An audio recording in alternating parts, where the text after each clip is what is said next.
नक्कीच दोरी सापडेल आपल्याला. आणि त्या साधू महात्म्याच्या पाया पडला. काय इकडे कसं काय येणं झालं?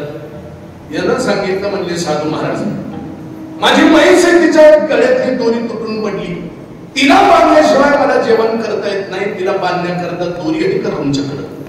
साधू म्हणला सगळ्या दोऱ्या तोडून इथं आलो म्हणला. जेवढ्या दोऱ्या होत्या नव्हत्या तेवढ्या तोडून इथं आलो. इथं येऊन मला दोरी मागायला दोरी माझ्याकडे नाही म्हणला दोरी. अहो म्हटलं मग मला जेवण नाही करता येत, काहीतरी उपाय करा. साधूला दया आहे. साधूनं सांगितलं म्हणले हे बघ, आता दोरी तर आपल्याकडे नाही, तू काय कर, म्हशीला त्या झाडापाशी घेऊन जा आणि तिच्या गळ्यातली दोरी झाडाला जणू काही बांधत आहे अशा प्रकारची ऍक्टिंग कर म्हणला. काय करायची? ऍक्टिंग करायची. बर ते म्हणला साधू महाराज, तिला कळायचं नाही का म्हणला दोरी नाही. साधूनं सांगितलं दोरी तिच्या गळ्यात नाही हे तुला माहित आहे, मला माहित आहे म्हणला. तिला कुठं माहित आहे? तिला नाही ना माहित. ऍक्टिंग कर म्हणला, काम झाल्याशी मतलब आहे. ठीक आहे, आला. म्हशी घेऊन कसं ऐकलं बघा, म्हैस घेऊन तिथं आला. झाडाला जणू काही दोरी बांधल्यासारखी केली. म्हैस तिथं थांबली. तो काय बघता माझ्याकडे? थांबली तिथंच.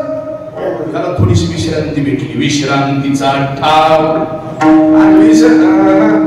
विश्रांती भेटल्याच्या नंतर थोडीशी भूक लागली. खाणं खाल्लं त्याने जे काही सोबत आणलेलं.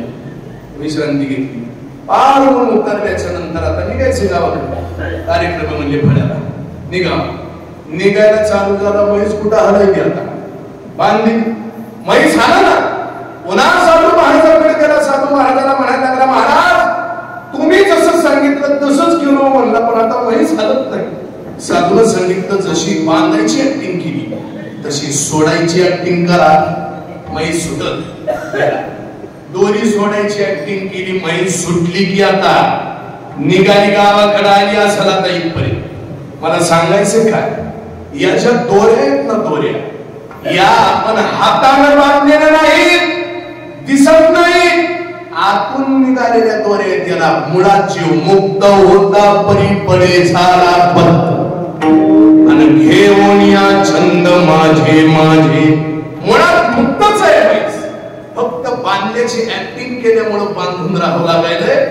तसं आपल्या दोऱ्या कशा आहेत नाहीतच मुळात पण बांधल्या गेलेल्या आहेत. मुद्दा काय, हे जे प्रेम विखुरलं गेलेलं आहे त्याच्यामुळे परमात्म्याच्या ठिकाणी प्रेम लावण्याकरता शिल्लक राहत नाही.